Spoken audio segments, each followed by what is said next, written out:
Buenas noches con todos. Le damos la bienvenida a todos los que se van uniendo a la primera sesión, ¿no? Del mes ambiental que está organizado, que es un evento organizado por Jus Verum, por el TDA, el Taller de Derecho Ambiental de San Marcos, y por la Universidad Científica del Sur, bueno, la carrera de Derecho, quien nos está prestando el espacio, tanto virtual como físico, para realizar este evento. Asimismo, nos da apoyo en el tema del logístico y de algunos ponentes, ¿no? Entonces, agradecer esa voluntad que tienen esta casa de estudios. Creo que siempre remarca, ¿no? El tema ambiental, el tema de derecho ambiental, tanto en difusión de eventos como este tipo, como en investigaciones. Entonces, felicitamos a esa casa de estudios y también estamos aquí, el taller de derecho ambiental, siempre prestos a apoyar ese tipo de eventos, a difundir el derecho ambiental, que es nuestra finalidad,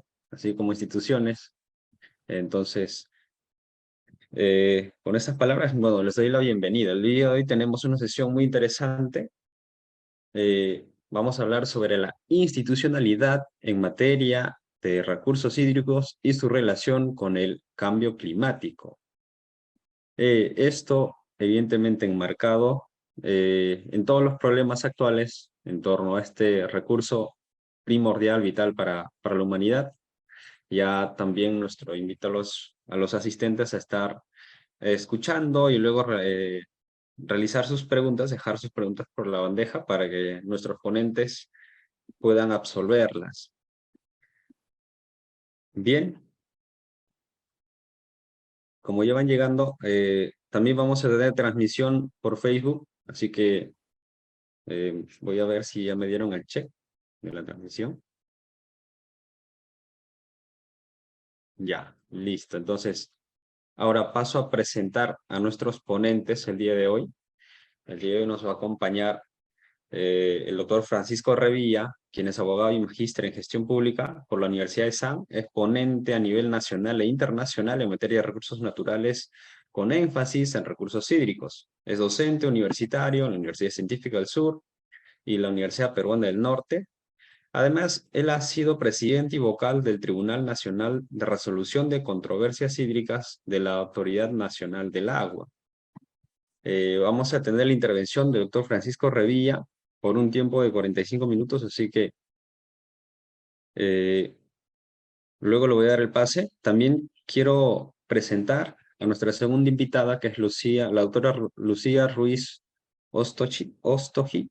Ella es ex ministra del Ambiente, es abogada por la Pontificia Universidad Católica del Perú. Ella cuenta con maestría en Administración de Negocios, en Biología y la Conservación e Investigación Jurídica. Cuenta con 25 años de experiencia profesional en instituciones del sector público y privado, en diseño e implementación de políticas públicas e instrumentos de gestión ambiental, en recursos naturales y espacios protegidos. Ahora sí, quiero darle el espacio al doctor Francisco Revilla, quien va a iniciar con la jornada de este evento denominado el Mes de Derecho Ambiental. Adelante, doctor. Bien, gracias Isaac por la presentación. Bueno, en principio quiero agradecer a Jus Verum por la organización del evento y también por la gentil invitación. Permítame un segundo, está cargando mi presentación y vamos a empezar por acá.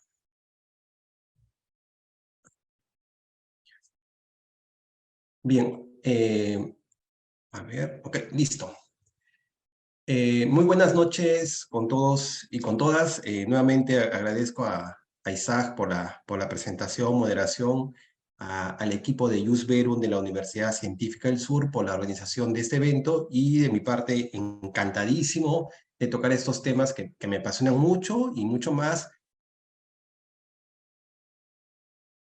Si está acompañándonos también el día de hoy, Lucía Ruiz. Como estaba señalando Isaac, la temática del día de hoy está referido a la institucionalidad en materia de recursos hídricos y su relación con el cambio climático.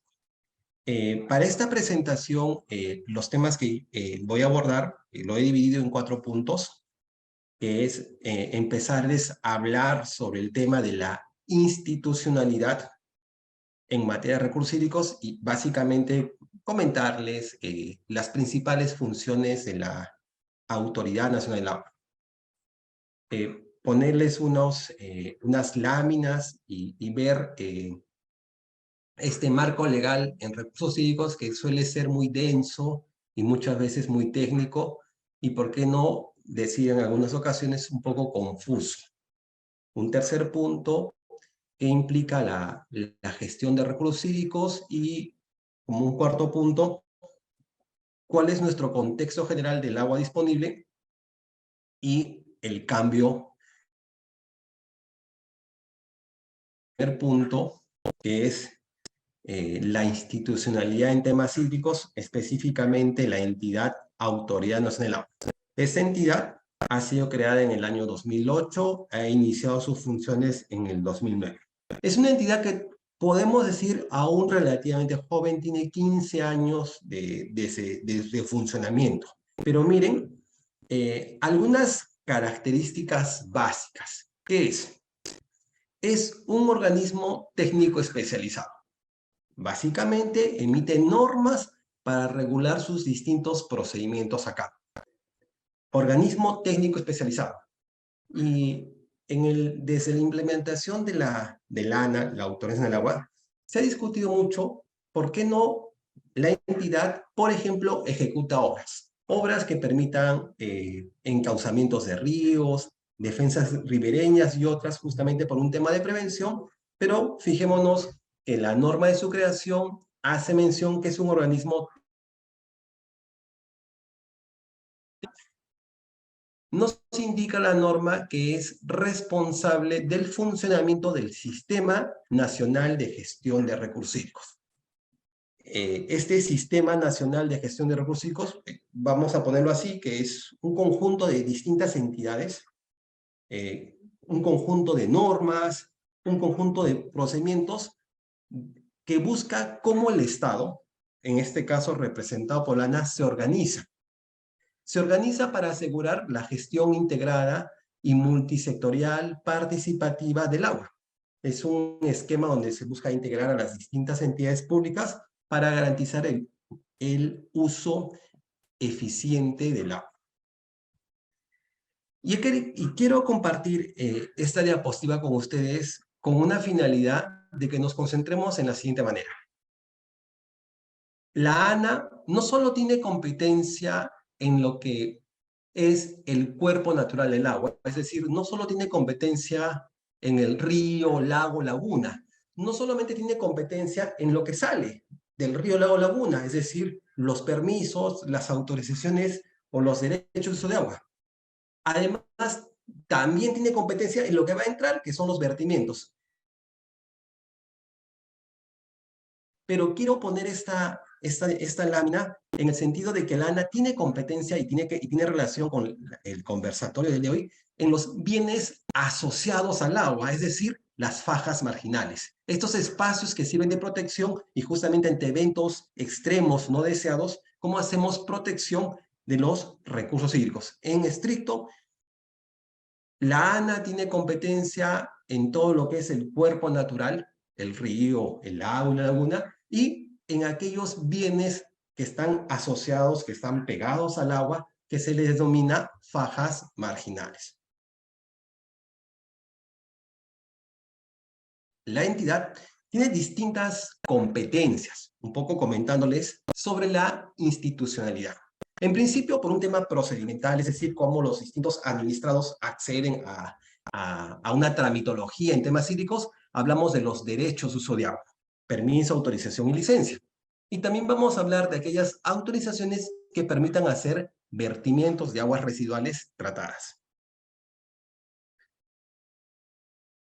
Un segundo subtítulo, por mencionar un segundo acápite, que no son procedimientos, sino es una facultad técnica que tiene la entidad. Es decir, en algunas zonas puede establecer reservas de agua, puede declarar que una fuente natural se encuentra agotada por temas de calidad, puede declarar zonas de protección, puede declarar zonas de veda en donde ya no se permita pues la extracción del recurso hídrico. Ante eventos extremos puede declarar estados de emergencia de recursos hídricos y también delimitaciones de faja marginal cuando la entidad decida impulsarlos o decida realizarlos de oficio. Y otro aspecto en la cual la entidad vemos que tiene participación es en las opiniones que emite, por ejemplo, en los distintos instrumentos ambientales o en aquellos procedimientos cuando se busca o se pretende extraer material de carreo que está en el ámbito o competencia de las municipalidades. Cuando les hice mención de este Sistema Nacional de Gestión de Recursos Hídricos, que es este conjunto de distintas entidades que buscan organizarse para asegurar la gestión integrada de recursos hídricos, y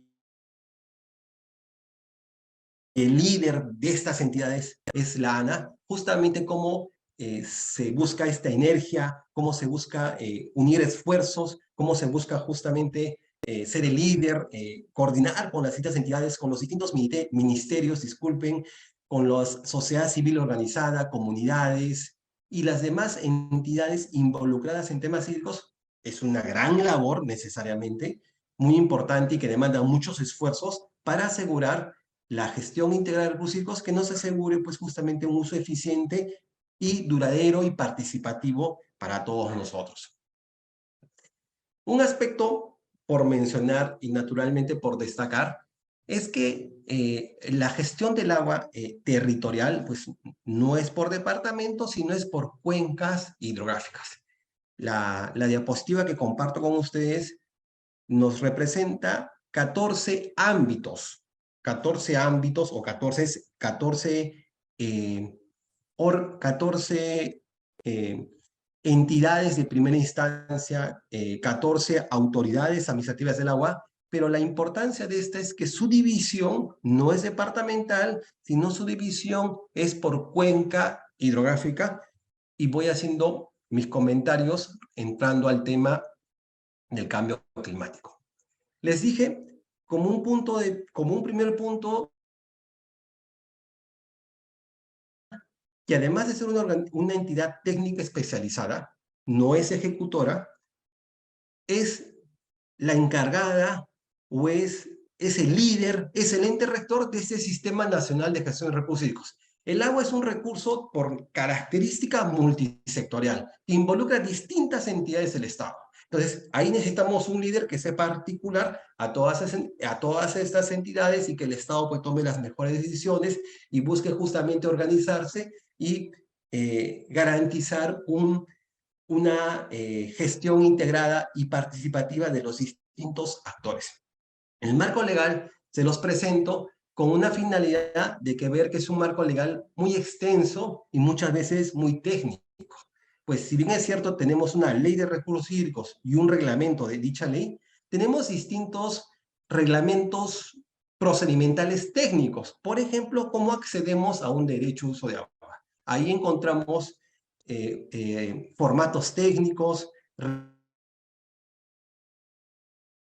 requisitos técnicos, plazos y condiciones para acceder a un permiso, a una autorización y a una licencia. Hay disposiciones, una en particular que está vigente para la formalización del derecho de uso de agua con fines agrarios y poblacionales. Tenemos también reglamentos para acceder a una autorización de vertimiento y a un reuso. Tenemos un reglamento procedimental, pero termina siendo técnico, para delimitar una faja marginal. ¿Cuál es ese metro? ¿Cuál es la distancia que hay que tener esa faja marginal? Y tenemos muchos más normas técnicas, que no las he puesto y considero que sean las principales, para tener una primera mirada de que las normas en temas hídricos es extensa y algunas de ellas terminan siendo muy técnicas. Ahora, como un segundo punto, ¿cuál es el contexto general del agua disponible y naturalmente la relación que puede tener con el cambio climático? En líneas generales, podemos mencionar que existe agua a nivel mundial, sí, y la mayor cantidad del agua a nivel mundial proviene de los glaciales. Claro, casi un 70% del agua a nivel mundial proviene de los glaciales. Y creo que todos somos conscientes de que los glaciales son muy vulnerables al cambio climático. Ese calentamiento global hace que empiezan a perder su volumen, su masa, y que empiezan a desaparecer en el transcurso del tiempo los glaciales. Y es la principal fuente de agua a nivel mundial. El 30% es un agua que naturalmente nosotros no tenemos un control porque no la vemos. Es el agua subterránea, es el agua de los acuíferos. Es decir, nosotros con voluntad o sin voluntad, o simplemente al no tener ningún control, simplemente al no verla, quién sabe, podemos estar contaminando la tierra y eventualmente contaminando los acuíferos, o haciendo una sobreexplotación de estos mismos, como no realmente su potencial. Y solo un 0.3% es el agua de los ríos y arroyos. Ahora, nuestra realidad de Perú, voy a empezar diciendo que Perú tiene agua. Es más, Perú está clasificado como el país número 8 con mayor disponibilidad de agua.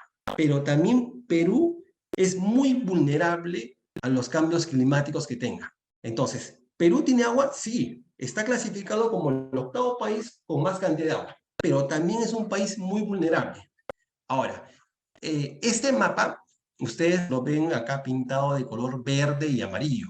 Entonces, el agua que tiene Perú proviene de las tres vertientes, que es el Atlántico, Pacífico y Titicaca. Y la mayor cantidad de agua que nosotros tenemos proviene del Atlántico, y me voy a quedar con la Amazonía. Es decir, casi el 98% del agua disponible en Perú proviene del Atlántico y está para el tema de la Amazonía. Sin embargo, la relación de agua-población no es equitativa, porque donde está la mayor cantidad de población, la mayor cantidad de agua, no está la mayor cantidad de población. Ahí, por ejemplo, solo está el 30% de la población. Ahora, la franja amarilla, que es prácticamente la franja costera desde Tumbes hasta Tacna, es donde se encuentra acentuada la mayor cantidad de población de peruanos. Un 65%. Pero fíjense que ahí solo de todo el 100% de agua de Perú, solo está disponible ahí el 2,18% de agua. ¿Perú tiene agua? Sí. Perú es muy vulnerable ante un evento extremo y que eventualmente se pueda contaminar el agua o puede afectar su disponibilidad. Claro que sí.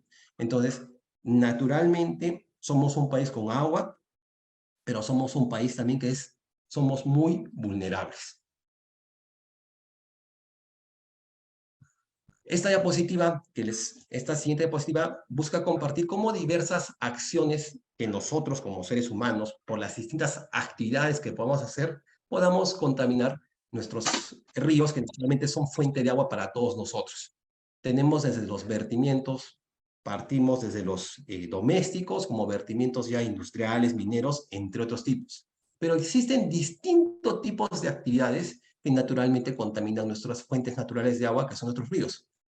Cuando se realiza los residuos sólidos, producto de una construcción, producto de las casas, a orillas de los ríos, ni que hablar de un tema de minería ilegal, ni mucho menos cuando no se trata todas las aguas, entonces tal cual como la usa un sector, tal cual se va a devolver. Entonces, quiero partir por este punto, que el agua que es disponible para todos nosotros también resulta ser muy vulnerable.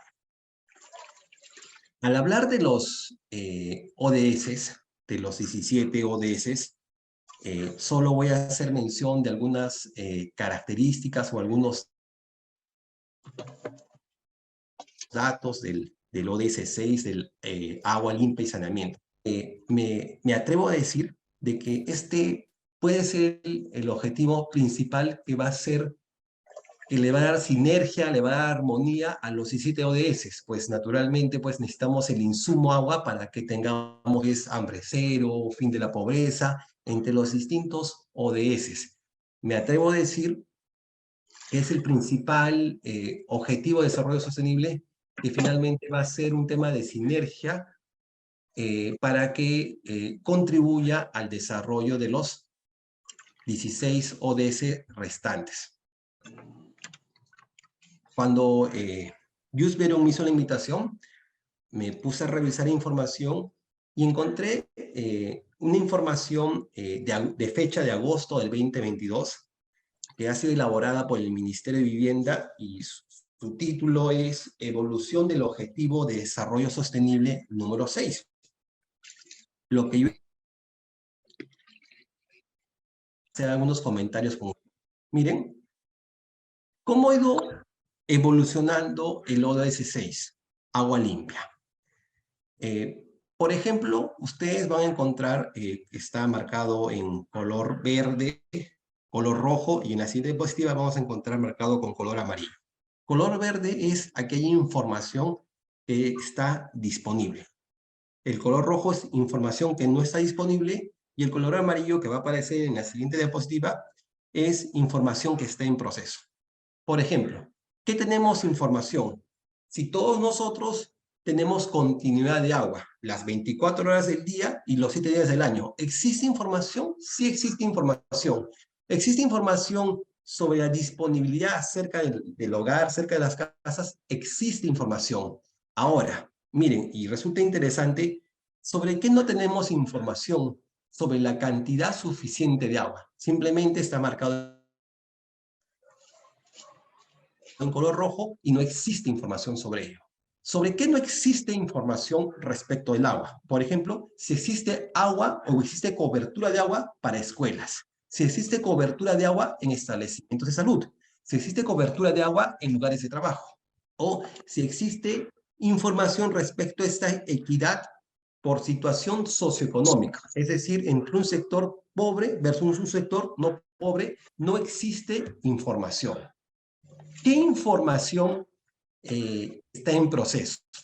Por ejemplo, los niveles elevados de sustancias químicas, que es cloro, turbidad, pH, entre otros. ¿Qué información está en proceso? Por ejemplo, si esto... Niño, Hay, que no las ollas. a ver, hay un... No sé si el equipo de Verum me ayuda con un audio. Creo que por ahí no nos está ayudando, pero yo sigo avanzando. Ok. Entonces, esta información termina siendo muy interesante, por ejemplo, sobre qué no tenemos información sobre la falta de acceso. Entonces, ¿tenemos información disponible? No tenemos información. Entonces, este cuadro básicamente lo que nos arroja o eventualmente lo que nos quiere demostrar es que nosotros, o lo que ha elaborado el Ministerio de Vivienda, han sido 17 variables. De estas 17 variables, 5 solo se encuentran disponibles, es decir, menos de la mitad. 3 de ellas que están marcadas en amarillo están en proceso y 9, es decir, más de la mitad, no está disponible. Entonces, si quisiéramos medir esta meta, que es acceso universal y equitativo al agua potable a un precio asequible para todos nosotros, es que vemos que todavía la forma como podemos medir esta meta de este ODS aún es alta, porque es mayor la cantidad de información no disponible. Esta diapositiva seguramente el Just Verum les podrá compartir. Ustedes encontrarán el link donde he sacado la información.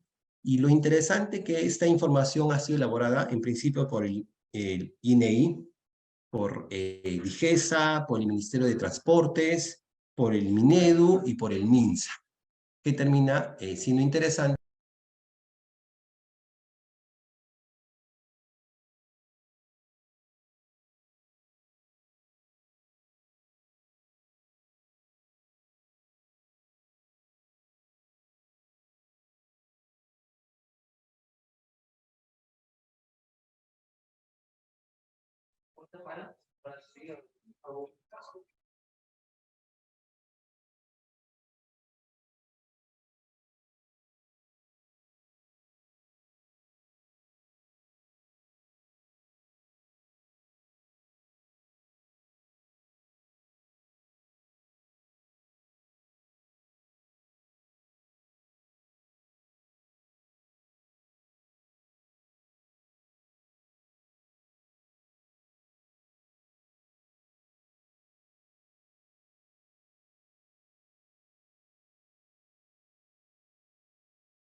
Estimados participantes, hemos tenido un pequeño inconveniente con el doctor que salió de la sala. En unos momentos va a ingresar. Eh, Ya está ho- otra vez. Hola Isaac, no sé cuánto tiempo me habré desconectado. Sí, solamente fue un instante. Ya, perfecto. Y bueno, con todos, la verdad que mil disculpas. No sé qué ha podido pasar. Bueno, Isaac, ayúdame para nuevamente cargar mi presentación, por favor.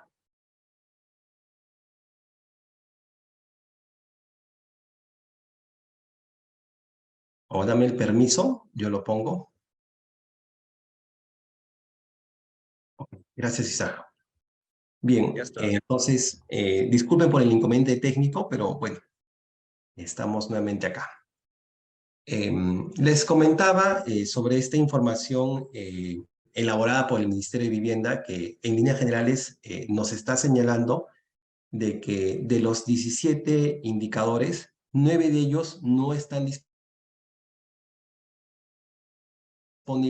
para medir el acceso universal y equitativo al agua potable. Seguramente ha habido muchos avances, hay muchos esfuerzos, pero naturalmente pues aún todavía existe un aspecto o para seguir, digamos, avanzando. Al hablar del agua y el cambio climático, naturalmente el agua es aquel insumo per se que nos permite hacer cualquier tipo de actividad. Sin agua nosotros no tenemos agricultura. Sin agua no hay industria. Sin agua no va a haber aprovechamiento de recursos naturales, no va a haber minería, entre otros. Entonces, es un insumo muy valioso y que naturalmente necesitamos cuidarlos. Esta información la he extraído de la ANA. Hay un link bien amigable que si ustedes ingresan, les va a pedir sus datos y van a hacer como una simulación cuánta agua es la que nosotros consumimos en un día, desde los productos que ingerimos, si nos bañamos, cuántas veces. Es un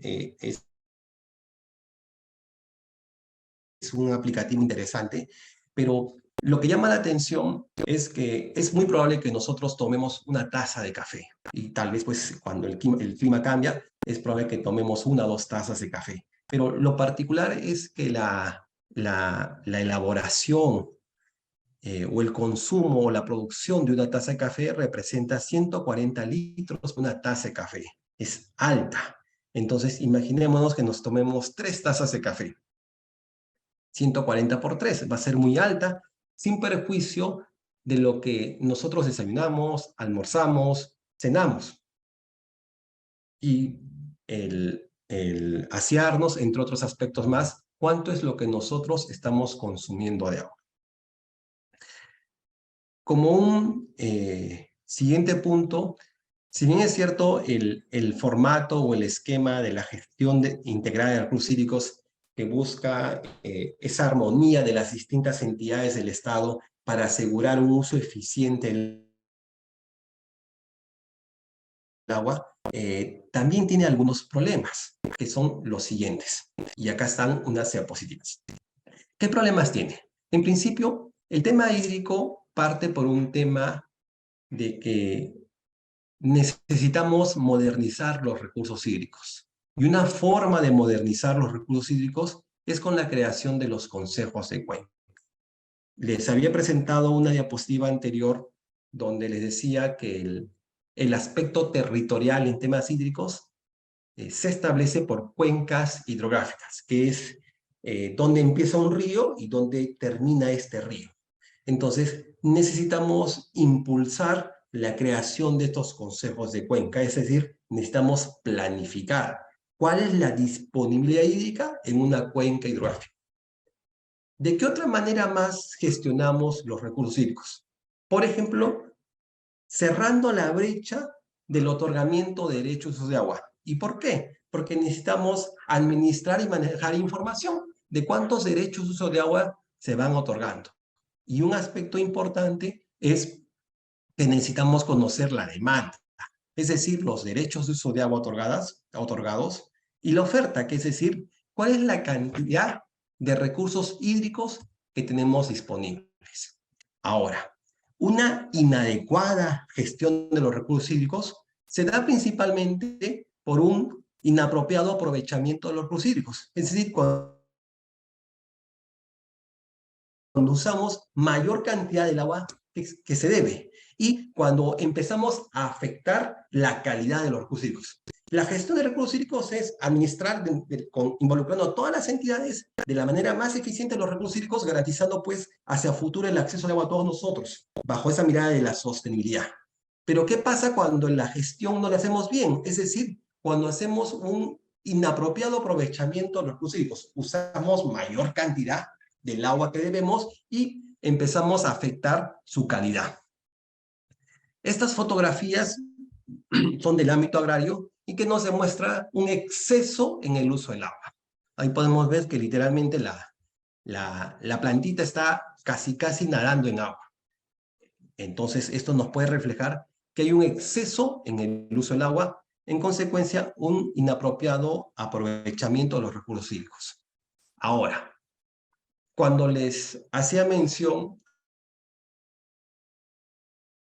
a un tema de institución, que la ANA no solamente tiene competencias sobre lo que es la fuente natural, que es el río, lago, laguna, sino también tiene competencias sobre lo que está asociado a esta, que son los bienes asociados como son las fajas marginales, espacios eventualmente o defensas ribereñas que nos sirven justamente de protección cuando ante eventos extremos lo vivimos con cierta frecuencia cuando crecen los ríos y empiezan a afectar propiedad privada o afectan, digamos, a distintas actividades. Entonces, ante estos aspectos, nosotros somos muy vulnerables, porque ante la falta de planificación, ante la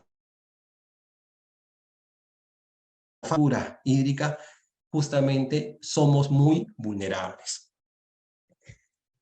¿En qué otro aspecto más puede afectar una gestión de recursos hídricos no adecuada?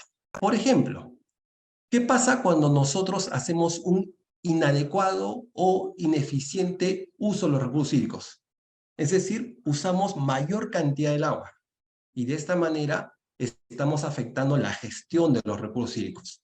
Cuando hablamos de la calidad del agua, es decir, cuando contaminamos nuestras aguas superficiales, la que nosotros vemos en un río, y también la que no vemos, que son la de los acuíferos, que son las aguas subterráneas. No estamos garantizando justamente ese acceso adecuado y sostenible de los recursos hídricos. El cambio climático, claro que nos afecta. El cambio climático genera, por ejemplo, crecientes en los ríos, y esto genera eventos extremos. Los ríos crecen en un volumen históricamente nunca antes visto y naturalmente, pues, ante la falta de prevención, estos se van a desbordar y van a afectar diversas actividades. Un aspecto por resaltar es un tema de la cultura del agua. Se viene impulsando, pero no con esa magnitud que quisiéramos, que es una escasa valoración del recurso hídrico por parte de todos nosotros, de un cuidado y de un uso eficiente de los recursos hídricos. Necesitamos financiamiento, pues naturalmente necesitamos realizar obras de encauzamiento, obras de abastecimiento, entre otros aspectos para mejorar la gestión de recursos hídricos. Y es necesario siempre fortalecer el tema de la institucionalidad para que justamente el ANA sea este líder, sea este ente rector de todo este sistema nacional de gestión de recursos hídricos, que involucra muchas entidades públicas. Claro, porque el agua es el recurso más multisectorial que nosotros podemos encontrar y necesitamos que exista un líder que pueda sumar esfuerzos y justamente y que el Estado le permita tomar las mejores decisiones que tenga. Con todo esto, lo que quiero hacer a esta parte es hacer unas reflexiones finales. Nosotros, o les he estado comentando, o he partido por un tema de la institucionalidad, que tiene mucha importancia la entidad, que emite normas que permiten el acceso al uso del agua, también tiene una facultad técnica de establecer o de restringir el uso del agua cuando declara zonas de veda o de separar el agua cuando hace reservas de agua. Entonces, bajo este escenario, siempre va a ser necesario cada vez se convierta más en esta entidad líder en la gestión de los recursos hídricos, que pueda ser líder y que pueda hacer sinergia con todas las entidades públicas vinculadas con los recursos hídricos, y que de esta manera la gestión de recursos hídricos que involucra a todas las entidades sea de la mejor manera. No podemos dejar pasar desapercibido que el recurso hídrico es el recurso natural más multisectorial y más multidisciplinario que existe. Es el insumo que nos permite hacer todo tipo de actividades, todo tipo de industrias. Si bien es cierto, tenemos agua disponible, pero el agua que nosotros tenemos es muy vulnerable a temas de contaminación del agua, temas de eventos extremos que no nos permitan el acceso al agua. ¿Cómo debemos mirar los recursos hídricos? Se mira bajo un aspecto territorial, pero claro, no de departamentos, sino por cuenca hidrográfica.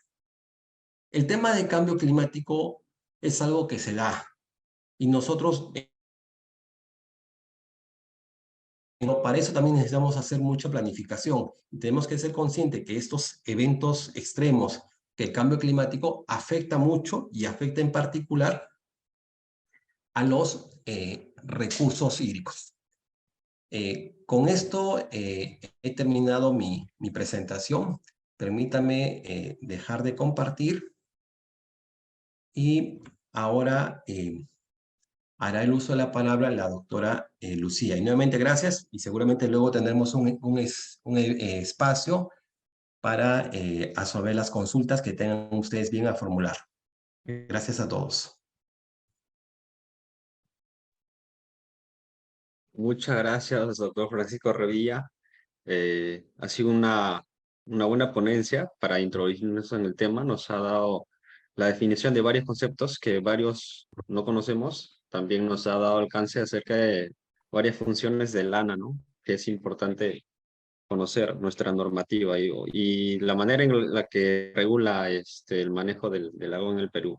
Ahora sí, vamos a darle paso a nuestra segunda ponente, a la doctora Lucía Ruiz Hostos Hitch.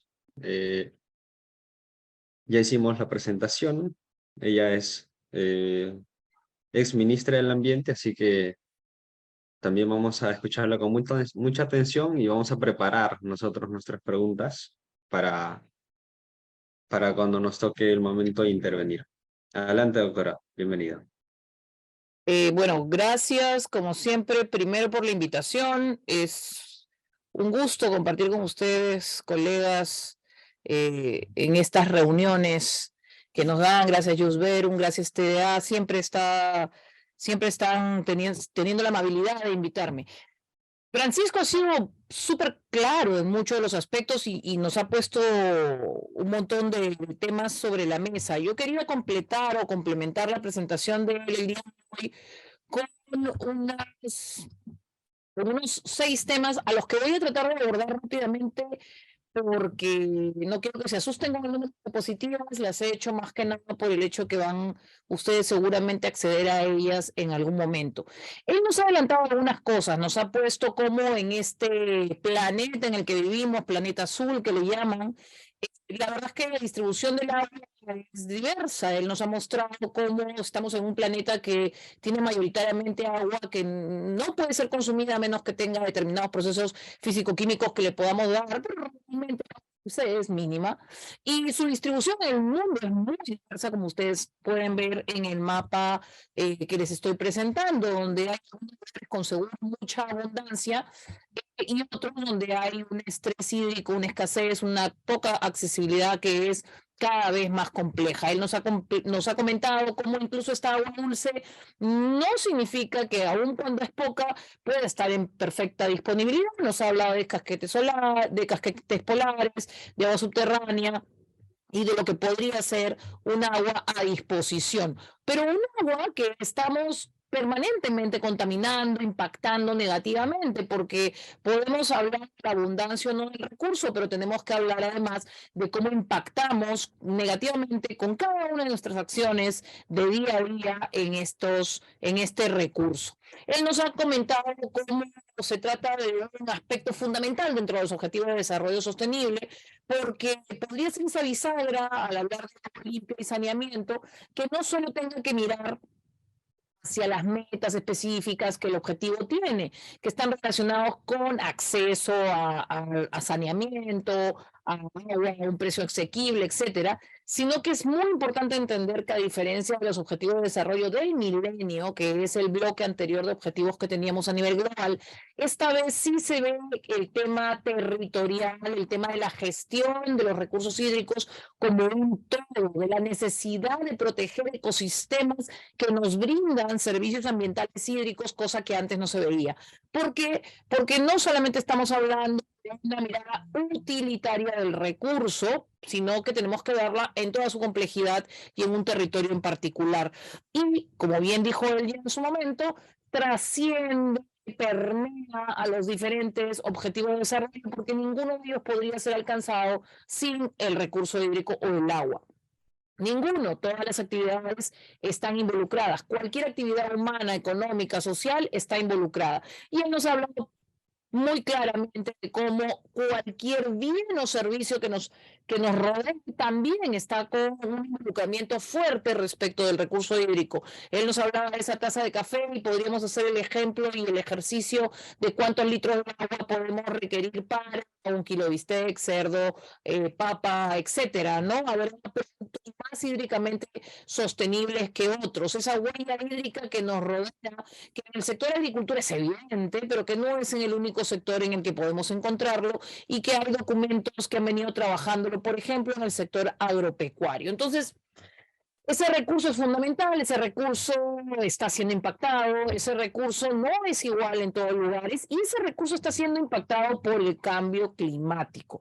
El impacto del cambio climático es diverso, está alterando la agricultura, está incrementando el nivel del mar, está incrementando la desertificación.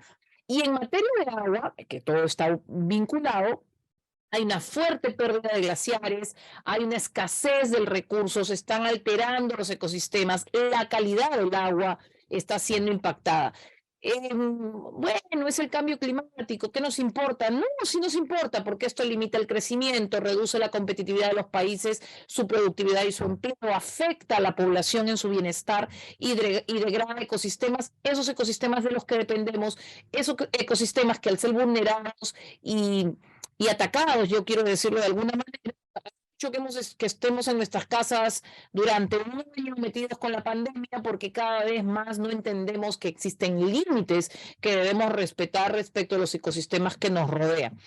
Este cambio climático está cambiando ese ciclo hidrológico que se desarrolla de manera paulatina, por lo tanto ahora probablemente hay menos precipitación donde antes la había, probablemente ahora hay mayor precipitación donde antes no la había, ya estamos hablando de la glaciación y lo vamos a ver más adelante como parte de un riesgo ambiental. Los océanos están viendo cada vez más impactados, lluvia ácida, acidificación de lagos, etcétera.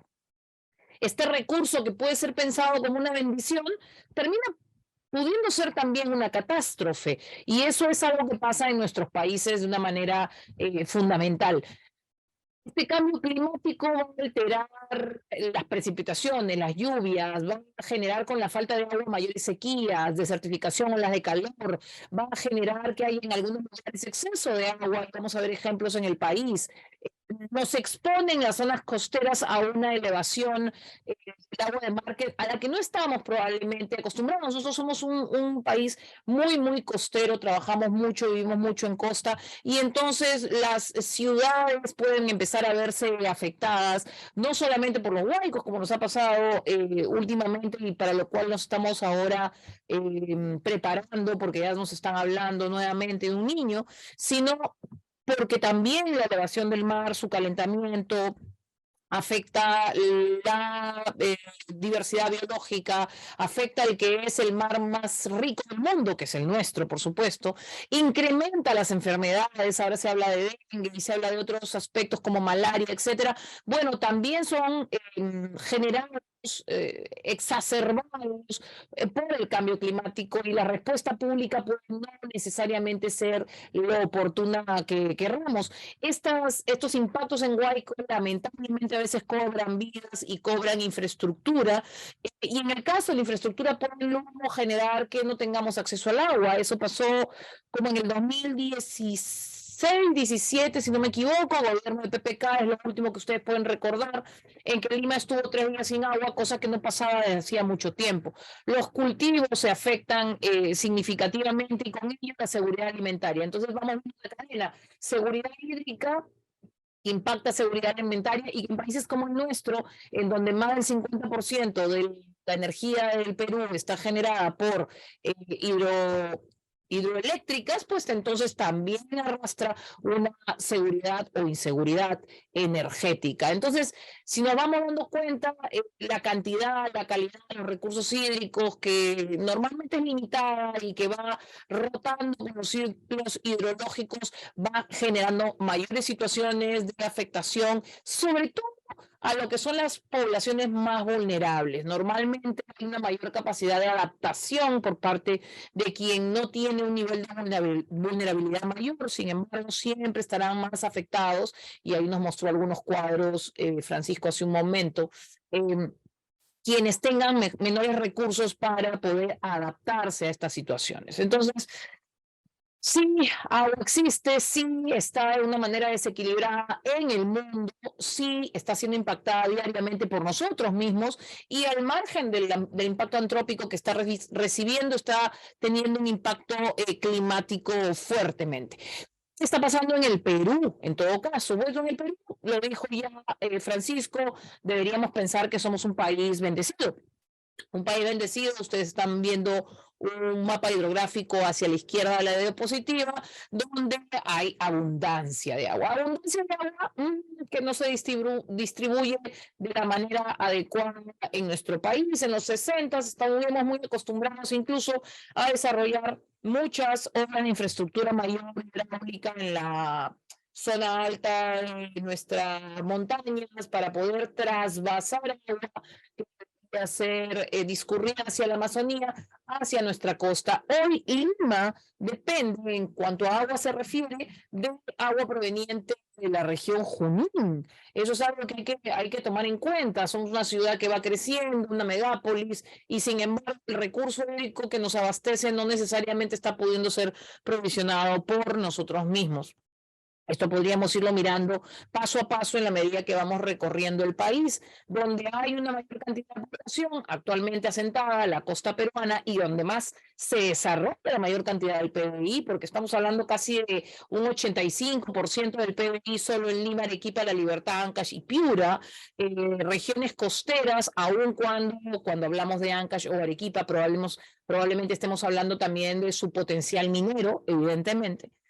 Tenemos acá que unas 5 regiones de la costa peruana generan el 85% del PBI y tienen además el 65% de la población del país, pero solamente menos del 2% de agua, mientras que para efecto de la mayor disponibilidad hídrica hacia la cuenca el Atlántico, el Amazonas, tenemos menos población, menor densidad poblacional, mayor disponibilidad, pero tenemos una zona que tiene carencias en energía, carencias en servicios, donde no tenemos por qué pensar en agricultura, pero podríamos hablar de tecnología, y sin embargo no hay acceso a adecuadas redes de internet, de comunicaciones, etcétera. Así que disponibilidad hídrica, ese orgullo de ser uno de los 8 con mayor disponibilidad a nivel global y latinoamericano, no es tal si es que lo vemos en los territorios. Cualquier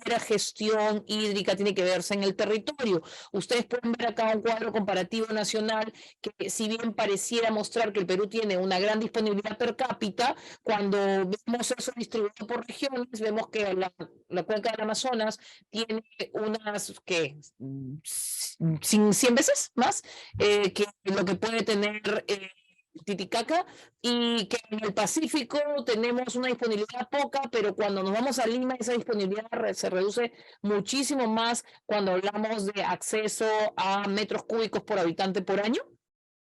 Entonces, esas desigualdades que vimos en el primer mapa, en la primera diapositiva, en las primeras diapositivas, en que veíamos algunos lugares con mayor estrés hídrico que otros, pues se podría repetir fácilmente en nuestro país y está siendo complejos, ya ni siquiera decir en el país, en la propia ciudad capital.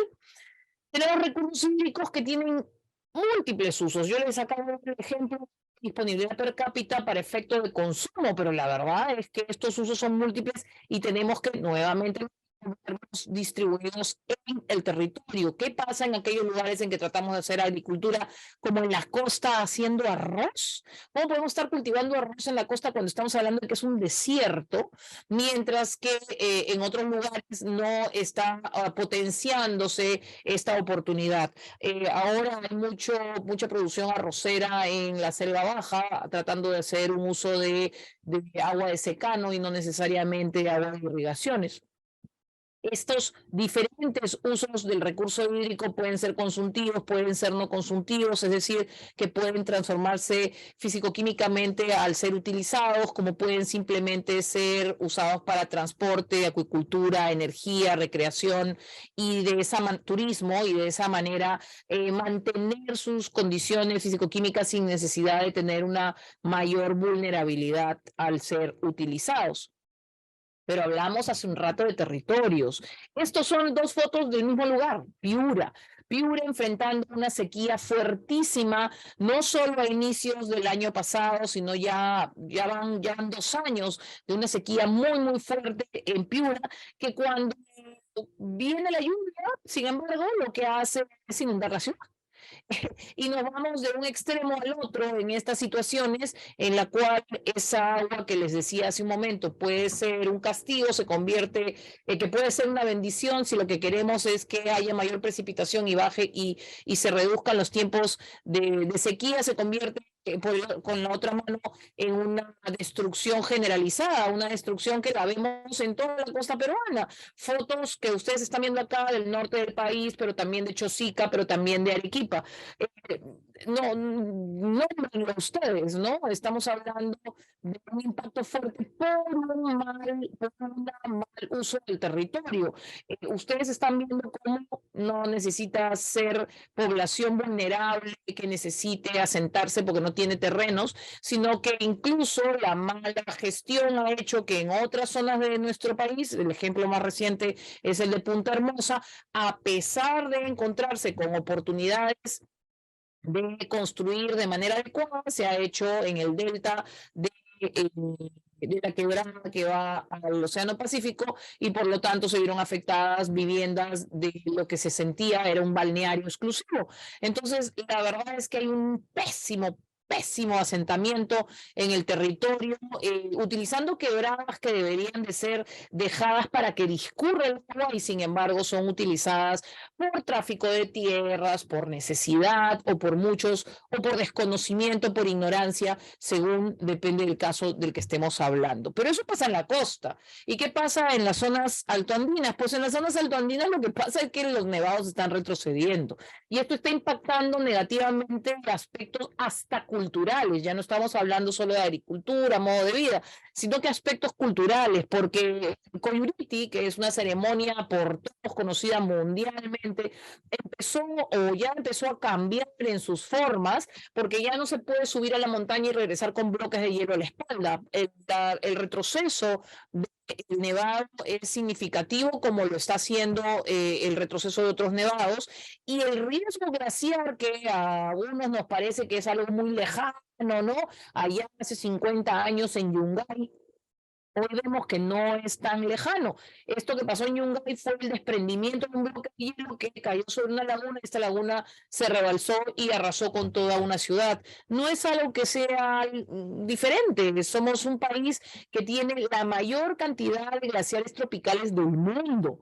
Somos en Perú el 70% de los glaciares tropicales del mundo. Venezuela, Colombia, Venezuela más que nada ya los está perdiendo. Colombia tenía unos 3 glaciares y ya perdió uno. Ecuador está en ese camino. Solo Perú y Bolivia todavía siguen con unos niveles significativos de glaciares tropicales a nivel global, nosotros más que todos, por supuesto, pero sin embargo estamos viendo que esto retrocede significativamente, que hemos perdido un 50% de esos glaciares en los últimos años y no nos hemos dado tanta cuenta precisamente porque los teníamos en abundancia. Sin embargo, cada vez más estamos previendo que este retroceso está siendo complicado. Ustedes saben además que Pastoruri se está convirtiendo en la ruta del cambio climático, es decir, se está convirtiendo en un lugar al que se va para decir ayer, antes de ayer, hace 10 años, hace 20 años, había acá nieve hasta este punto y hoy está retrocediendo, por lo tanto tenemos que aprender de cómo adaptarnos en esta materia. Detener el retroceso glaciar, complejo, ¿verdad? Porque ya que el calentamiento global es algo mundial, planetario, lo que podemos hacer es adaptarnos como especie, adaptarnos como seres humanos, adaptar nuestros cultivos, cosa que los pueblos originarios están haciendo en la medida de lo posible.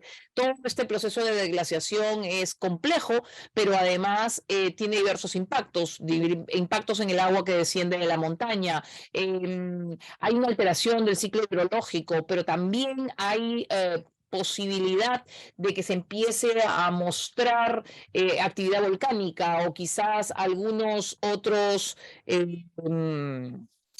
impactos negativos producto de aquel suelo que termina estando expuesto y que puede generar algún tipo de complejidad. Y si nos vamos a la Amazonía, podríamos pensar que ahí no hay mayor problema, pero sin embargo, la foto de la derecha, que es del barrio de Belén, de lo que nos habla también es una contaminación del río Amazonas que, claro, pareciera no apreciarse tanto porque como es el río más caudaloso del mundo, el nivel de disolución de este impacto que le generamos como ciudadanos es fuertísimo. Pero la verdad es que también estamos enfrentando poco a poco una sabanización de la Amazonía. El cambio climático y la deforestación están haciendo que las selvas tropicales estén en un punto complejo de no retorno. Sabanización, recuerden eso. Cómo la selva amazónica puede convertirse en una sabana africana. No es algo tan lejano ni es ciencia ficción, es algo de lo que se está estudiando, porque ustedes deben haber visto por ahí que lo que hace nuestra Amazonía es mantener una humedad general en beneficio del planeta. Los árboles son como expulsores de agua y por eso es que los climas son tan templados cuando nos mantenemos con una cobertura boscosa adecuada. Por eso se habla de ríos voladores, por la capacidad que tienen de captar el agua, pero si en que empezamos a destruir esa Amazonía, por lo que vamos a destruir también es nuestra capacidad de retención de servicios hidrológicos y también una capacidad de retención de humedad y este servicio que le brindamos al planeta en materia de recursos hídricos. ¿Qué hacemos como país? Bueno, la verdad es que como país estamos comprometidos con los Objetivos de Desarrollo Sostenible, con el Acuerdo de París que está relacionado al cambio climático. Tenemos además una ley de cambio climático y unos compromisos que se llaman contribuciones nacionalmente determinadas. Se les llama NDCs porque esa es la manera de sus siglas en inglés. En español son las contribuciones nacionalmente determinadas con metas al 2030 que nos están permitiendo hacer una gestión del cambio climático, una gestión integral, una gestión en la cual durante casi 2 años grupos técnicos multisectoriales del gobierno, casi 13 ministerios, además de ese plan, se pusieron de acuerdo para ver cuáles podían ser las medidas de adaptación y mitigación al cambio climático, estableciendo metas muy ambiciosas en materia de mitigación. Cuando se inició, se puso que podía ser hasta un 30% de ambición de reducción de gases de efecto invernadero, hoy se ha elevado a 40%, y en el caso de la adaptación, que está más relacionada con ecosistemas hídricos, pues reducir al máximo la vulnerabilidad y los riesgos asociados al cambio climático en estos ecosistemas. Y acá es donde ustedes pueden apreciar que las medidas de adaptación, que son las de arriba, que están relacionadas con el tema agrario, son fundamentales. Hay 91 medidas de adaptación en 5 áreas temáticas, 2 de ellas son agua y agricultura, y están muy relacionadas con la reducción de riesgos, no solo de riesgos glaciares, sino también con la reducción de diversos riesgos que pueden haber relacionados con el cambio climático y sobre todo identificar vulnerabilidades muy fuertes. Hay 31 medidas, contribuciones nacionalmente determinadas que solo están relacionadas con agua. Hay diferentes sectores que están responsabilizados para hacer estas acciones. Unos ejemplitos por aquí. En agricultura, por ejemplo, hay que implementar una infraestructura hidráulica de conducción, distribución y aplicación de agua para riego en cuencas vulnerables al cambio climático. ¿Cuáles pueden ser las más afectadas? ¿Cómo hacemos para tener un mejor uso de agua ahí? En energía, ¿cómo hacer un aprovechamiento eficiente de la hidroenergía? Y ahí yo tengo mis reparos porque soy partidaria de caminar y transitar hacia un cambio de matriz energética, dejando un poco de lado, dejando respirar el tema de las hidroeléctricas y optando por energía eólica, por energía solar, depende de los potenciales y de las capacidades de los diferentes territorios. Obviamente también hay aspectos o ejemplos de medidas de adaptación para temas de saneamiento o infraestructura para saneamiento, entre otros. Y acá les dejo una infografía porque precisamente el Ministerio de Vivienda, Construcción y Saneamiento tiene todo un portafolio de medidas que están relacionadas con mitigación, pero también un portafolio de medidas que están relacionadas con adaptación al cambio climático. Y si ustedes recuerdan el ejemplo que les di, hay aproximadamente 10 medidas que están relacionadas con temas de uso poblacional, así que las pueden ustedes ir identificando en esta infografía que les acabo de plantear. Así que ese es el escenario en el que nos estamos moviendo. Agua importantísima, distribuida diferente en el mundo, distribuida diferente en nuestro país, impactada diariamente por el cambio climático, en un país en el que tenemos que gestionar de manera inteligente y capaz los recursos hídricos. Francisco ha sido muy clave al explicarnos las diferentes aristas de esta gestión de los recursos hídricos. Solo quería comentarles que recordemos que una adecuada gestión integral de recursos hídricos, como todo en el desarrollo sostenible, tiene que maximizar lo que es el bienestar económico, social y la mantención de ecosistemas. Y en el particular caso del Perú, nosotros tenemos un Sistema Nacional de Gestión de Recursos Hídricos que es uno más de los pilares del Sistema Nacional de Gestión Ambiental. Pero al tratarse de un Sistema Nacional de Gestión de Recursos Hídricos, hay diversos actores que están involucrados, ¿no? Esta Autoridad Nacional del Agua, de la que Francisco también nos ha explicado, realmente está en permanente involucramiento con diferentes ministerios, organismos técnicos, usuarios de la sociedad civil, entre otros, porque hay muchas instituciones y organizaciones que se encargan de lo que es diseño, financiamiento, regulación, implementación de políticas de agua y saneamiento. Para quien esté interesado en el tema, la OECD hizo un muy buen documento en el 2021 que se llamó Gobernanza del Agua en el Perú, donde ustedes pueden encontrar no solo estos gráficos, sino mucha información relacionada a lo que es el sistema de gestión de recursos hídricos y sus integrantes por un lado, y también un mapa de institucionalidad de la gestión de recursos hídricos en el Perú, con un reflejo de cuál es el rol de la ANSI, pero también de las autoridades administrativas del agua a nivel desconcentrado, de las autoridades locales, los consejos de recursos hídricos y los otros sectores y ministerios en cada una de las acciones que se deban llevar adelante. Y esta gestión, voy a repetir lo que estaba diciendo ya hace un rato, se desarrolla en un territorio que es complejo.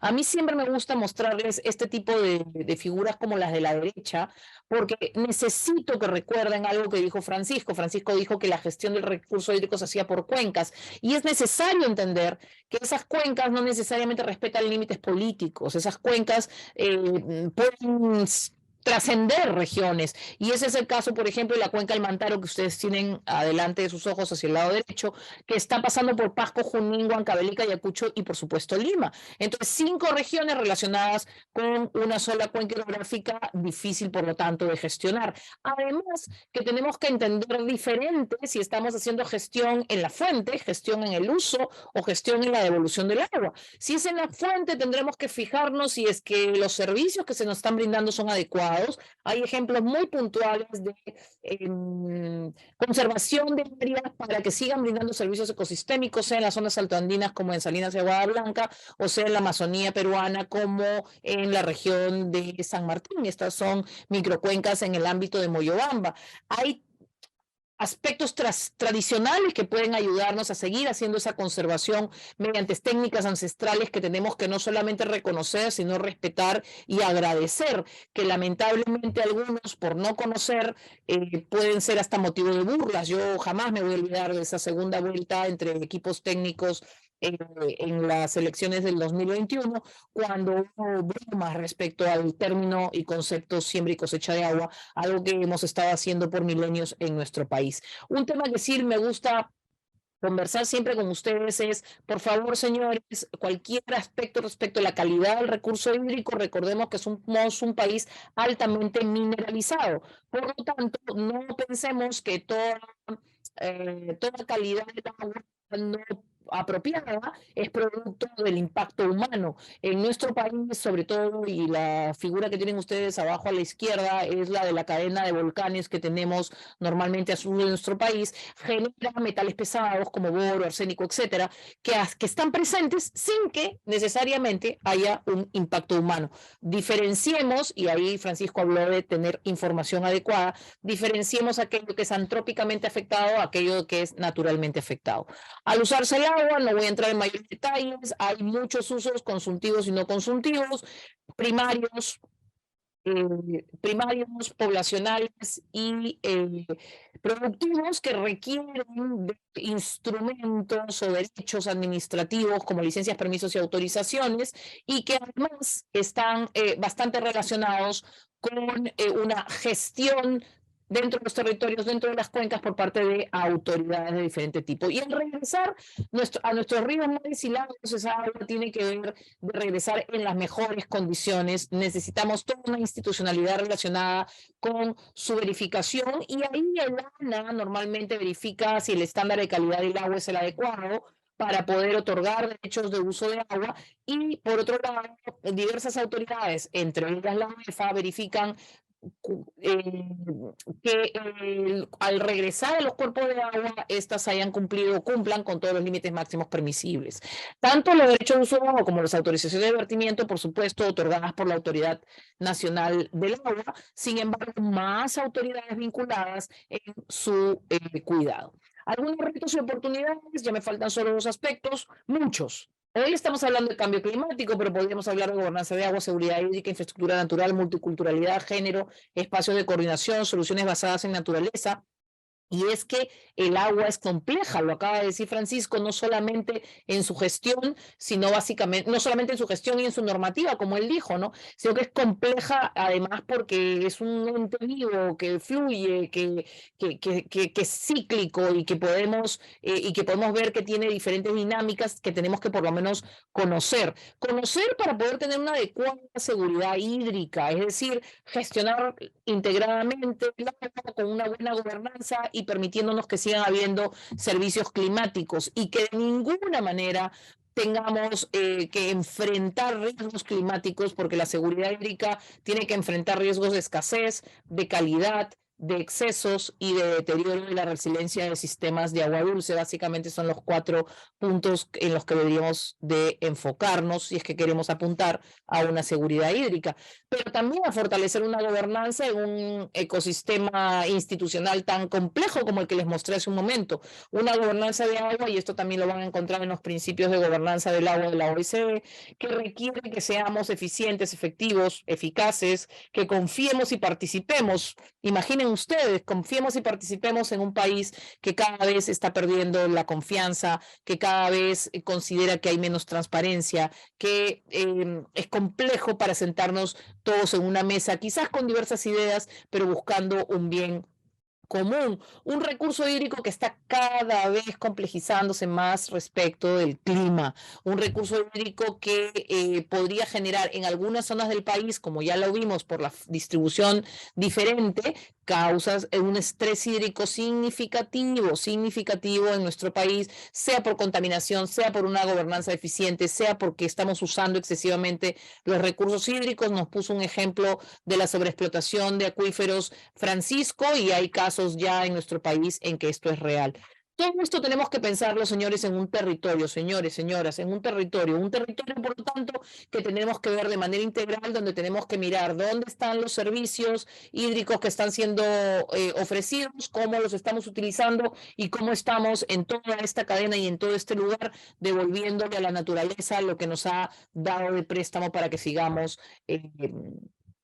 participando y desarrollándonos como país. Y además, dos cosas finales, por favor, recordemos, hay mucha desigualdad entre poblaciones vulnerables y también de género que tendríamos que afrontar. Tenemos que ver que en materia de género, normalmente niños, niñas, mujeres y ancianos son los que principalmente se responsabilizan por proveer el agua en el hogar, lo cual les quita posibilidades de algunas otras actividades a los niños, de escolaridad, a las mujeres, de tener algunas otras actividades relacionadas. Y por lo tanto, y la presencia de mujeres en el sector de agua y saneamiento o diversos sectores referidos al agua no es tan variada como se debería. Interculturalmente, si bien la ley de aguas menciona este principio de respeto al uso del agua y acabamos de hablar sobre la riqueza que tenemos en cuanto a conocimiento y tecnología ancestral, la verdad es que a veces no respetamos algunas cosmovisiones. Somos un país culturalmente diverso. No entiendo por qué hay personas que les da miedo decir que somos culturalmente diversos. A mí me enorgullece serlo.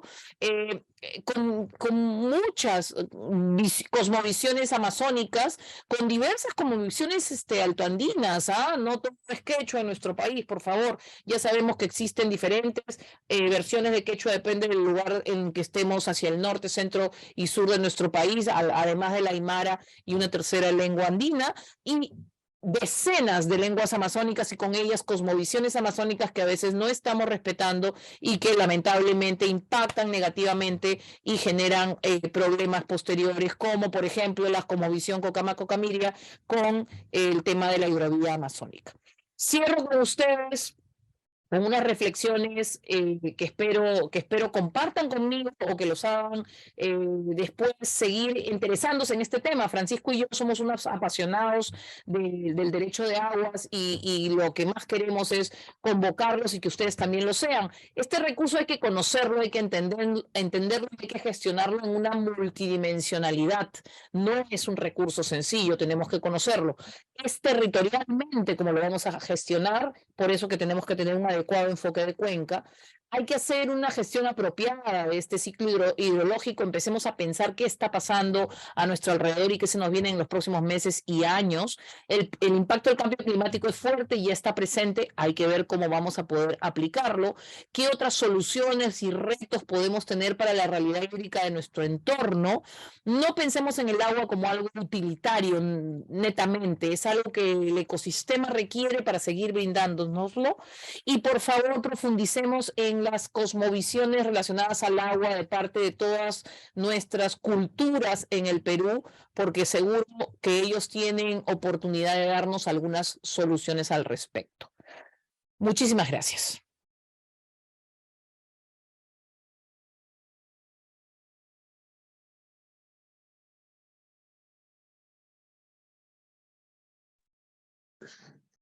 Muchísimas gracias, doctora Lucía Ruiz Ostojic.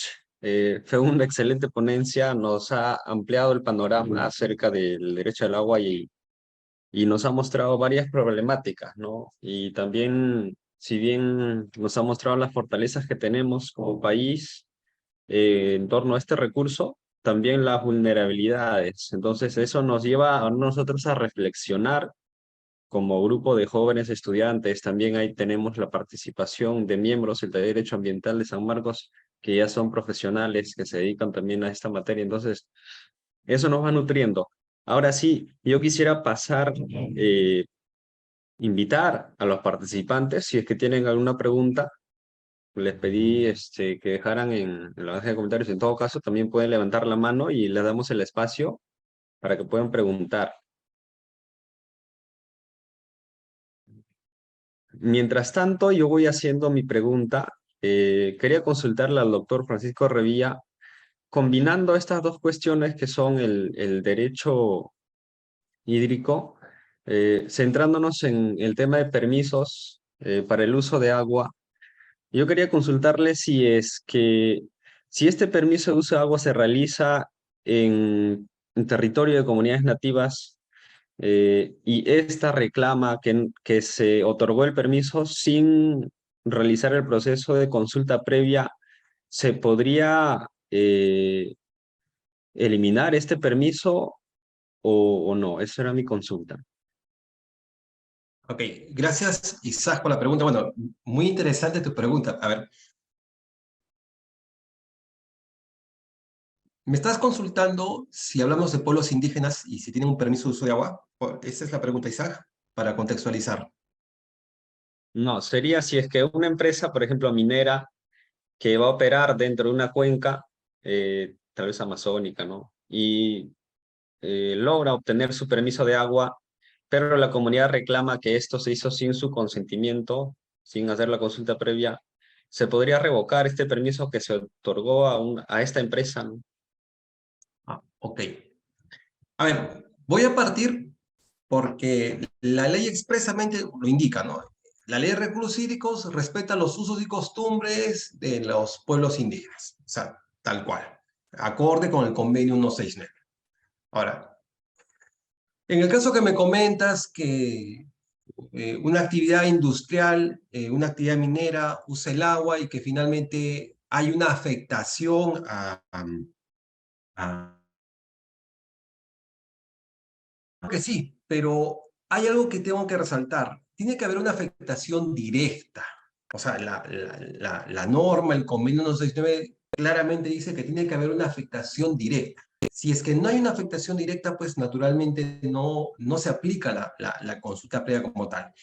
El único caso que yo he visto, y es un poco antiguo, viene de la comunidad de Tres Islas, que incluso hay un tema de un mandato ahí judicial respecto a unas licencias otorgadas ahí en Madre de Dios, que se respete esa característica y que un poco más atrás todavía viene de una sentencia del TC que los reconoce como tal. Entonces, Isaac, respondiendo a la pregunta, sí, en la medida que existe una afectación directa, pero el otro escenario es que cuando otorgan una licencia, eventualmente se evalúa que no exista afectación a terceras personas. Entonces, bajo ese supuesto, el ANA ha evaluado y que no hay afectación a terceras personas, pero si es que se demuestra de que existe una afectación directa al pueblo indígena, pues hay que hacer cumplir la norma, pues, y si bien es cierto, no hay una causa, no hay y naturalmente pues habría que respetar el convenio 169 y los apartados que tiene la ley de recursos hídricos. Si es que por ahí no me equivoco, es el artículo 64 que habla del respeto de los usos y costumbres de los pueblos, pueblos indígenas, comunidades nativas y los términos que ahí incluye. Espero haber respondido tu pregunta, Isaac, que ha sido muy interesante. Sí, doctor, muchas gracias. Sí, me quedo contento con la respuesta. Muchas gracias. Ya van llegando las preguntas por la bandeja. A ver, aquí tenemos una pregunta de Eduardo Ormeño, quien dice, ¿el canon hídrico va a contribuir en una mejora de la institucionalidad y protección hídrica en el país? Ahí doy pie tal vez para que responda la doctora Lucía. A ver, qué compleja la pregunta, porque a veces podría pensarse que solamente con mayor dinero o ingresos puedes tener una mejor gestión y no necesariamente se da. Lo que sí te puede ayudar un canon hídrico bien manejado y atribuido, porque incluso la norma que lo propuso, yo creo que no está suficientemente redonda en para qué se está haciendo o cómo se está haciendo. Lo que puede ayudar es que haya una mayor participación en plataformas regionales. Yo tengo que, además agarrándome de tu pregunta, Francisco, hace un momento, es complejo el tema de la consulta previa en materia de agua porque no está reglamentado para usarse ahí. Este trámite administrativo, porque se mira como un trámite administrativo, no involucra consulta previa al momento de otorgarse. Y sí sería interesante hacerlo a nivel de planificación, por ejemplo, ¿no? Eso podría ser interesante. Pero el trámite administrativo no la involucra. Pero la planificación de la gestión del recurso hídrico, que es una mirada más territorial y más grande, sí tiene que hacerse a nivel de una región, de una provincia, y entonces ahí sí sería bastante interesante, como lo están planteando quienes nos están acompañando, el que el canon hídrico pueda ser canalizado para que estos procesos de planificación y participación se fortalezcan. Eso sí sería interesante. El tema es que si tú cobras un canon y luego no sabes para qué se utiliza, es un problema. En materia tributaria, y ustedes lo saben, ¿no? Es complicado a veces el no tener claro si es que el recurso va a ser utilizado para algún particular. Si este canon está claramente dirigido al fortalecimiento de la gestión con mayor participación a nivel de los territorios y regiones, digo regiones no porque quiero hablar de gobiernos regionales solamente, ¿ya? Sino de las regiones, de los territorios, pues bienvenido y ojalá sea. Sin embargo, te digo algo, ustedes saben que hay muchas regiones que tienen mucho canon y lo usan pésimo. Y empiezan a pagar cosas raras y sueldos desorbitantes. Y entonces el ciudadano no ve el resultado del canon minero y tal, que va a ser que es mucho más grueso, grande que el canon de agua hídrico. También tienes las mismas regiones que o usan mal o no lo usan porque no tienen las capacidades para desarrollar planificación, programas o proyectos concretos con qué utilizarlo. Entonces terminas con esta frustración, no sé si les suena a los que nos están acompañando, esta frustración de que te dicen que el gobierno regional no ejecutó adecuadamente y que está en 20% de ejecución y ya se va a terminar el año, o ha pasado medio año y solo está en el 30% de ejecución. Entonces, a veces no es un tema de dinero, sino de tener claridad de qué cosa vas a hacer con ese dinero. Así que muy buena la pregunta de si un canon hídrico podría fortalecer o ayudar la gestión del recurso hídrico. Tiene que estar muy claro para qué lo vas a usar cuando este se dé.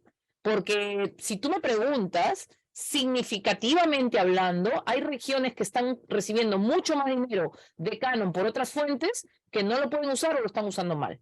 Entonces va a tener que ser algo muy, muy cuidadoso. Siempre el tener el financiamiento adecuado será bueno, pero tener solo el financiamiento y no tener claro para qué lo vas a usar, no sirve de nada.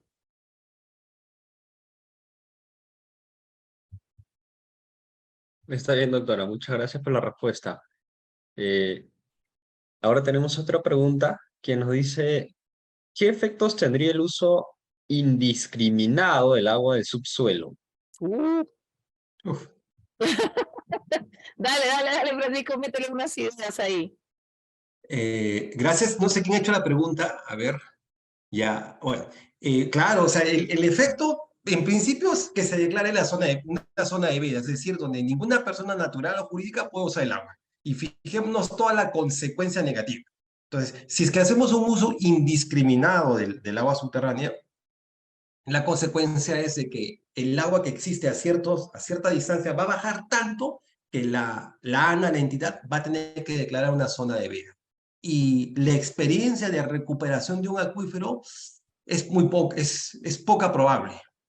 El más cercano y el que eventualmente podemos tener más data es de Ica. O sea, Ica, Villacudí y Lancha son nombres de acuíferos de aguas subterráneas. Entonces, formal, también paralelamente existe una actividad pues informal de la persona que se aprovecha. Entonces, ese acuífero, yo tengo información que desde el año 70 ya está declarado en zona severa, y a pesar de que la norma es temporal. O sea, yo declaro de manera temporal un acuífero por su sobreexplotación con la finalidad de que se recupere, pero desde el año 70 no se recupera. Entonces, si es que hacemos un uso no controlado del agua subterránea, la consecuencia es que se agote ese acuífero y exista muy poca probabilidad de que se recupere, porque la experiencia así lo detalla. Salvo la que pasó acá en Lima, en el acuífero de la Avenida Argentina, donde antiguamente estuvo ahí alojado pues toda la parte, la industria de Lima, antiguamente. Entonces toda esa industria se ha retirado gran parte a Luín o a otras zonas. Excepción, porque eso no pasa, pues es como que le digamos a los agroexportadores de Ica, retírense de Ica, cosa que no va a pasar para que se recupere el acuífero. Pero buenísima la pregunta. No sé si Lucía quieres aumentar algo. Bueno, espero haber respondido. Solo decirle que tú en tu presentación dijiste que esa agua subterránea era como una reserva también, ¿no? Era importantísima, que teníamos que cuidar de no estarla contaminando sin darnos cuenta y obviamente no sobreexplotarla. Lo que ocurre es que esa reserva no la estamos ni siquiera considerando en algunos casos, ¿no? Y no estamos buscando soluciones alternativas. Hay algunas soluciones alternativas que ya se están mirando en Ica, que es un lugar donde hay una sobreexplotación, y como bien ha dicho Francisco, sobre todo con los que nos están escuchando, desde los estudiantes hasta los profesionales, las leyes y las normas no solucionan las cosas. Lo que la solución es su implementación. Y han habido desde los años 60, 70, como bien dice Francisco, y el acuífero ha seguido sobreexplotándose. Entonces, se están buscando algunas alternativas. Ahora en Ica, por ejemplo, la empresa Emapica, que es la empresa de agua potable y saneamiento de Ica, está coordinando con empresas agroexportadoras para que las aguas residuales previamente tratadas puedan ser usadas en agricultura, de tal manera que dejas de sobreexplotar el subsuelo y tratas de hacer un reuso de aguas residuales, ¿no? Previamente tratadas, por supuesto. Pero cualquier sobreexplotación lo que nos va a hacer es perder lo que tenemos como reserva. Solo te digo algo, Isaac, y al colega que preguntó, ¿saben qué pasa, chicos? O sea, en líneas generales en nuestro país se prefiere usar el agua superficial porque es más barato. Solo en algunos lugares muy estratégicos, estoy hablando de Perú, en algunos lugares muy estratégicos, donde por ejemplo en Ica hay una gran industria de exportación, pero hay poca agua, entonces se está sobreexplotando el acuífero. No es lo que pasa en todo el país, porque en otros lugares donde debería haber un uso combinado, como por ejemplo en el norte del país, ¿se acuerdan que les hablé del arroz?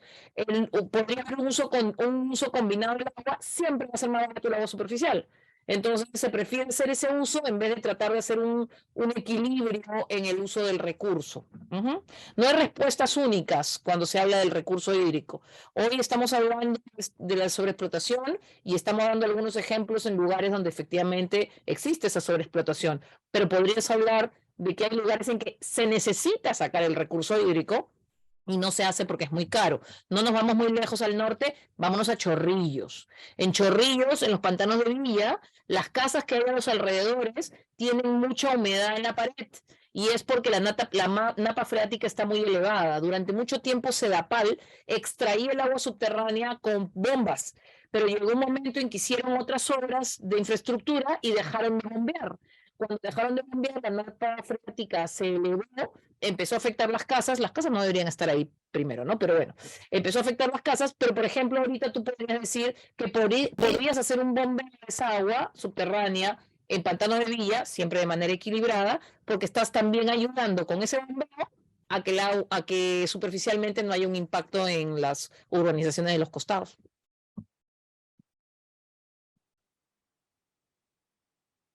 Excelente, doctora. La respuesta que nos dan, bueno, a mí me ha dejado con varias ideas más, ¿no? Perfecto, esa es la Para idea. ver qué es lo que se podría hacer en esos casos. Entonces agradezco la respuesta. Tenemos la participación de alguien que ha levantado la manito, así que vamos a dar pase a Jennifer Fernández para que realice su pregunta. Adelante, Jennifer. Muy buenas noches, doctores. ¿Me escuchan? Sí. Sí. Bueno, le saludo a Jennifer. Mi pregunta es relacionada a, bueno, a la institucionalidad de los recursos hídricos. Si bien es cierto, existen diferentes actividades, como lo dijo la doctora, todas las actividades requieren de este recurso hídrico, ya sean actividades industriales, agropecuarias o las propias actividades humanas. Pues para ello se entiende que el ANA otorga pues este derecho de uso y de vertimientos también para el funcionamiento de estas actividades. Sin embargo, esto no termina ahí con este otorgamiento, ya sea de permisos, licencias o autorizaciones, sino que también entendemos de que si estas actividades producen algún daño al medio ambiente, pues se tienen que reparar. Ahora, respecto a ello, ¿cuál es el rol, ya que el doctor Revilla hablaba de la institucionalidad en materia de recursos hídricos, cuál es el rol que cumplen los gobiernos regionales, las entidades prestadoras de servicio de saneamiento o las comunidades nativas? O sea, ¿estas son suficientes? ¿O se necesita también de un apoyo o de una responsabilidad también de parte de las empresas que producen daños a raíz de sus actividades?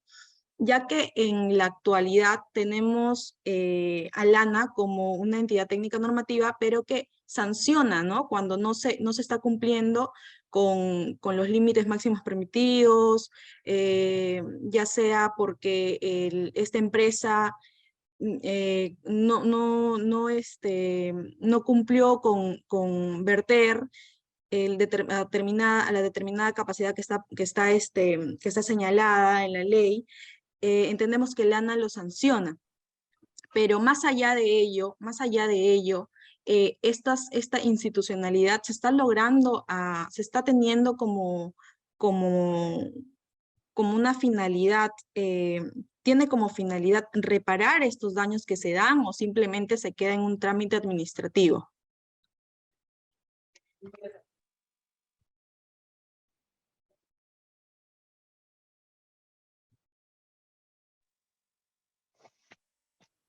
Esa sería mi pregunta. A ver, bueno, Jennifer, qué buena pregunta y también compleja a la vez, por la siguiente razón. La ANA, tú lo has dicho, es un organismo técnico especializado. Y la primera idea es que la ANA no ejecuta ninguna obra. Sanciona sí, pero para el tema que nos comentan, vamos a dejar la sanción a un costado.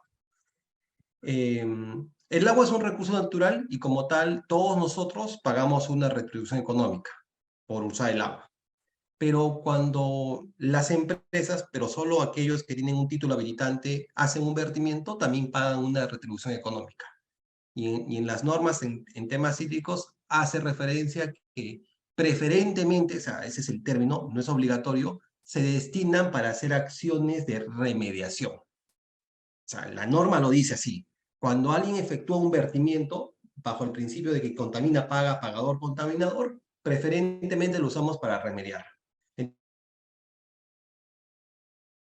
Claro, que el ANA puede identificar la zona impactada, hacer alguna propuesta técnica e involucrar pues a algún gobierno, algún municipio para que realice la obra.